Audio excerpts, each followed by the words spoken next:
In this video, I'm going to show you how to use the checkers. So as you can see here, once you click into an employee profile, you've got all these tabs at the top. The checkers are the last three. So you've got the CITB checker, the NPORS checker, and the EUSR checker. In this video, I'm just going to show you the CITB checker, but these other two, they work exactly the same. So what you need to do at the start is make sure in the employee details section that you've got a CITB number, an NPORS number, and an EUSR number. Because I'm just doing the CITB, I'm just going to populate the CITB. So once you've got a number in there, you click the CITB checker.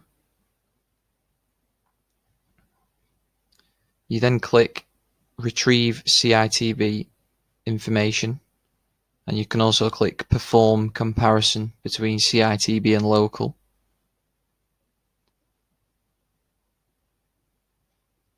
And this will generate all James War's cards and his training types that the CITB have on him.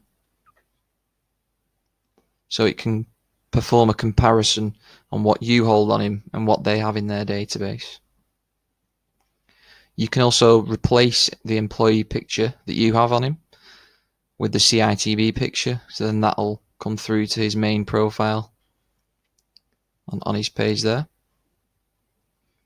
And as I said before, if you've got an NPORS number and an EUSR number, you go into these tabs and they are very similar to the CITB, so you'll know how to do those as well. Thanks for watching the video.